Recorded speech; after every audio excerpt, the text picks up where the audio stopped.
हरे कृष्णा। तो इसके पहले हमने बहुत सारी भगवान की लीलाएं देखी, जिसमें भगवान जो हैं कैसी लीलाएं करते हैं, कैसे स्वयंवर चाहते हैं और उनके पुत्रों की क्या क्या लीलाएं हुई। इसके बाद अब हम लोग आज देखेंगे कि किस तरीके से बलराम जी ने लीलाएं की वृंदावन जा कर के। और आप देखो, बलराम जी के मन में बहुत इच्छा थी कि दोबारा जाकर गोपियों से मिला जाए, क्योंकि उनकी गोपियाँ अलग थी, भगवान कृष्ण की गोपियाँ अलग थी, उनकी भी गोपियाँ थीं, वो गोपियाँ भी अलग थीं।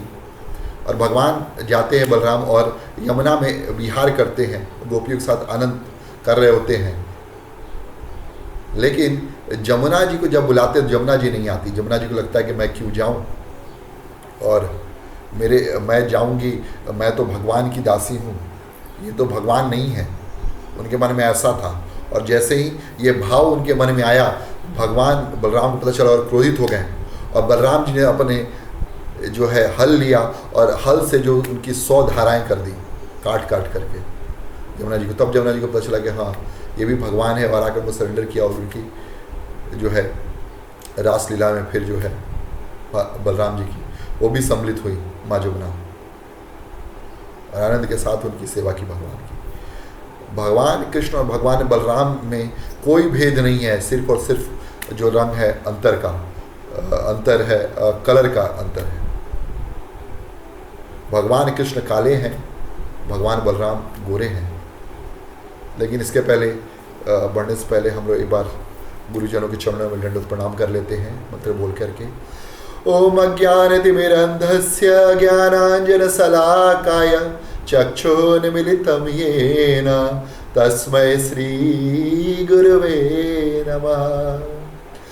गुरुवे गौरचन्द्राय राधिकाय तदालये कृष्णाय कृष्णभक्ताय तद्भक्ताय नमो नमः। मूकं करोति वाचालं पंगुं लंघायते गिरिं यत्कृपातमहं वन्दे श्रीगुरुदीनतारिणं परमानन्दमाधवं श्रीचैतन्य ईश्वरम्। हरे कृष्ण। तो गुरु महाराज के चरणों में प्रणाम करते हुए इसलिए प्रभुपाद की जय। और आगे हम लोग बढ़ते हैं। तो इस तरह से बलराम जी वहाँ पे गोपियों के साथ अपने जो है सुख के दिन गुजारने लगे। भगवान को भी कभी इच्छा होती है आनंद करने की, और जो है गोपियाँ जो है परम सुंदरियाँ, और जो है उनके मन में इतना प्रेम भाव है भगवान के लिए। भगवान भी जो है प्रेम के भूखे हैं और प्रेम प्राप्त करने के लिए गोपियों के साथ विहार करते हैं, रासलीला करते हैं। तो बलराम जी यहाँ विहार कर रहे थे, और इधर पौंड्रक नाम का एक राजा था जो भगवान कृष्ण को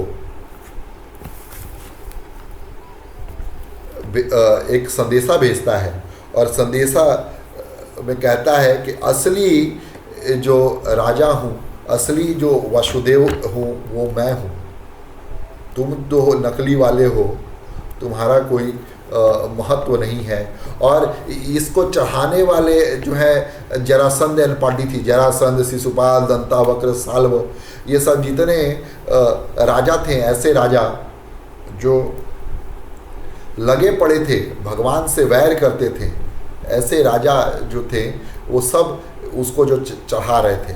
और पौंड्रक जो है करुष देश का राजा था, और अभी काशी में ठहरा हुआ था। काशी से ही उसने जो है कृष्ण को यह संदेश सुनाया, क्योंकि काशी राज भी थे, वो जो थे भगवान से द्वेष करते थे। और भगवान कृष्ण को बोला कि तुम जो है सुदर्शन का त्याग कर दो, सुदर्शन जो है मुझको दे दो। और ये जब सभा में ये बात हुई, इनका दूत जब आया ये बात बोला, तो भगवान और सारे सभासद खूब हंसे। भगवान कृष्ण ने बोला ठीक है, मैं एक काम करता हूँ कि मैं चलता हूँ और स्वयं ही मैं उनको दे करके आता हूँ। और भगवान कृष्ण ने बोला कि रथ तैयार करो, सेना तैयार करो, और तुरंत जो है काशी की ओर चले। और जब वहाँ पे काशी के ऊपर भगवान कृष्ण ने जब आक्रमण किया, तो दोनों जो हैं काशीराज और पौंड्रक दोनों लड़ने आए। और जब दोनों लड़ने आए तो भगवान कृष्ण ने दोनों का गला जो है चक्र से जो है काट दिया और चले गए। इधर काशीराज का पुत्र था सुदक्षिण, उसने शिव जी की बहुत तपस्या की। माफी चाहूँगा, उसने शिव जी की तपस्या की और तपस्या करने के बाद उसने जो है एक वर मांगा शिव जी से कि जो भी मेरे पिता का घाती है, जो जिसने भी मेरे पिता को मारा है, वध किया है, वो व्यक्ति जो है उसका वध करने के लिए आप जो है हमको हमारे ऊपर कृपा करिए, ऐसा कुछ उपाय कीजिए कि हमको मिले। तब भगवान शिव ने उनको जो है एक अविचार विधि से एक कृत्या दी, भूत प्रेत टाइप की होती है, और बोला कि इसको जो है आप जो है छोड़ दीजिए, जिसके ऊपर छोड़िएगा वो उसके जो है काल बन जाएगी। लेकिन ब्राह्मण घाती, जो ब्राह्मणों की सेवा करने वाला है, उसके ऊपर छोड़िएगा। जो ब्राह्मणों का पूजा करने वाला है, ब्राह्मणों को प्रेम से रखने वाला है, उसके ऊपर मत छोड़िएगा।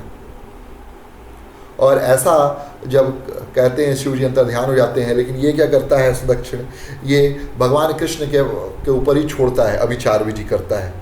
और जब अभिचार करके कृत्या जब अग्नि के रूप में जब जाती है भगवान कृष्ण के पास द्वारिका नगरी में, तब भगवान जो है चक्र छोड़ते हैं और चक्र जो है कृत्या को जलाते हुए जला देती है और वहाँ से भागती है वो अग्नि, और आ करके जितने ऋत्विज ब्राह्मण है उनको भस्म कर देती है, मार डालती है। फिर और तो और वो सुदक्षिण था, उनको ही मार डालती है। और पीछे से भगवान कृष्ण का सुदर्शन चक्र आता है, पूरे काशी को जला के भस्म कर देता है, सबको ही खत्म कर देता है वहाँ पे। क्योंकि जो राजा द्रोही हो भगवान का, वहाँ पे बाकी लोग भी जो है द्रोही होंगे भगवान के, इसीलिए भगवान का चक्र जो है सारे लोगों को जो है जला करके भस्म कर देता है और मोक्ष प्रदान कर देता है।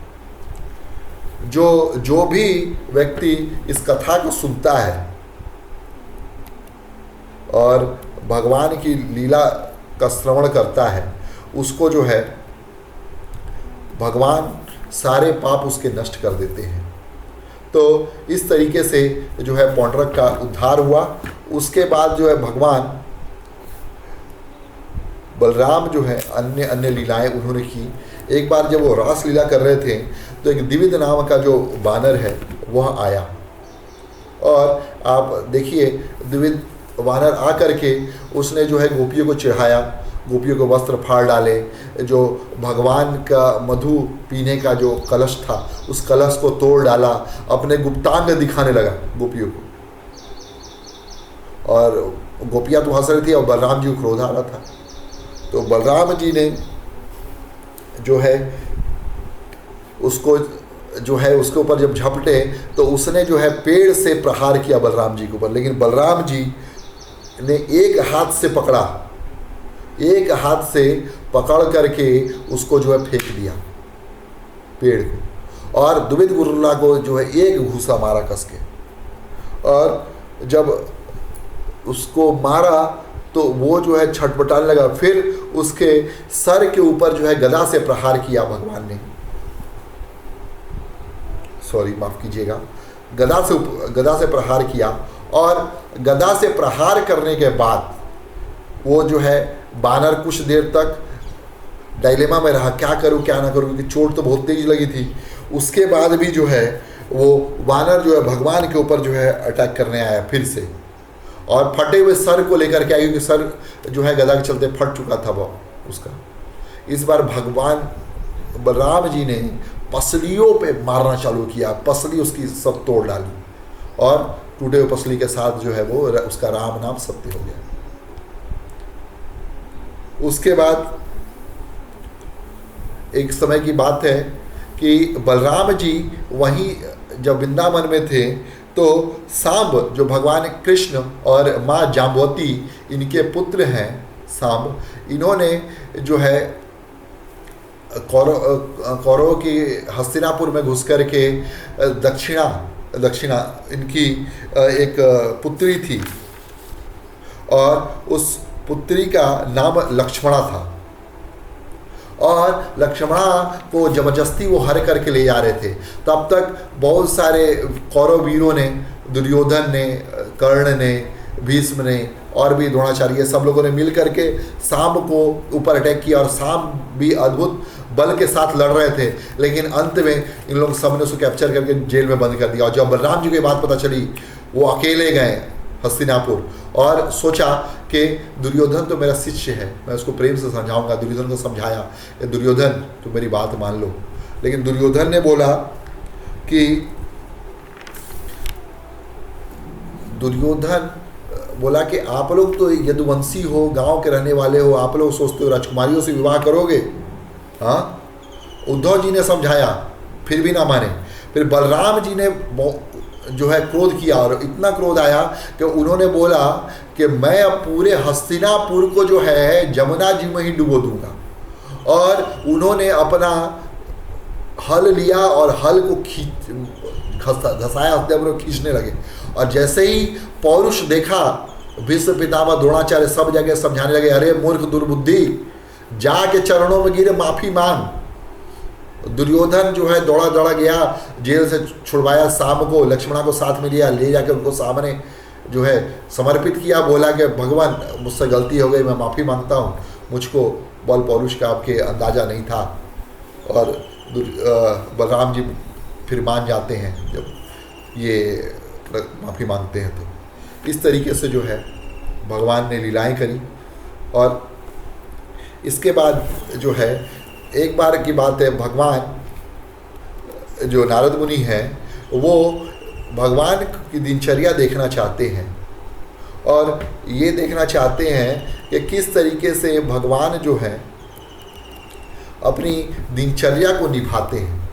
और यह देखने के लिए नारद मुनि जाते हैं द्वारिका जी में और वहाँ पे भिन्न भिन्न चीज़ों को भगवान कृष्ण को करते हुए देखते हैं। भगवान कृष्ण की 16,108 रानियाँ थी और भगवान कृष्ण ने अपने आप को 16,108 जो है एक्सपेंशंस कर लिए थे, विस्तार कर लिया था 16,108 भागों में। और हर महल में अपने रानियों के साथ वो रह रहे थे।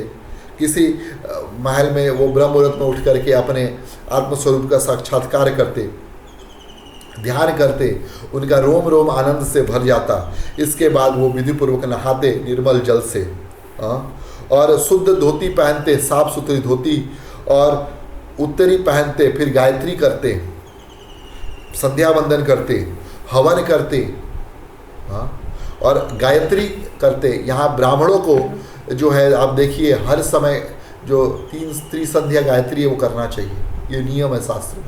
भगवान स्वयं गायत्री करते हैं, नहा धो करके, उत्तरी धोती पहन करके, फिर हवन करते हैं, फिर गैयों का दान करते हैं, देवताओं को, ऋषियों को, पितरों को तर्पण करते हैं। और गौ प्रतिदिन गौ में जो दान करते थे उनकी संख्या 13,084 गाय थी। 13,084 गाय, अब सोचिए कितने गाय रोज दान कर रहे हैं। और तो और सुंदर सुंदर वस्त्र दान करते हैं, घी दान करते हैं, दर्पण दान करते हैं। और अपना मुख भी जो है दर्पण में देखते, घी में देखते। इसके अलावा जो है गाय, ब्राह्मण, देव और की प्रतिमाओं इनके दर्शन करते, गैयों को प्रणाम करते, देव ब्राह्मणों को प्रणाम करते, देवताओं की जो प्रतिमाएं हैं उनके दर्शन करते, उनको प्रणाम करते। देखिए कितना अद्भुत कार्य कर रहे हैं भगवान। और फिर सुधर्मा सभा में जाते। ये सुधर्मा सभा वही सभा है जो भगवान और उनके पार्षद लोग जो है वो देवराज से जब लड़ाई हुई थी तो खींच करके उनको लेकर के आ गए थे सुधर्मा सभा। और वो सुधर्मा सभा जो है देवलोक के जगह पे वहाँ द्वारिकापुरी में लगती थी। सोचिए कितना अद्भुत रहा होगा, भगवान का कितना पौरुष रहा होगा, कितने बलशाली भगवान कृष्ण के समय में जो है द्वारिकावासी रहे होंगे। और इस तरीके से जो है भगवान अपनी दिनचर्या जो है वहाँ बिताने लगे।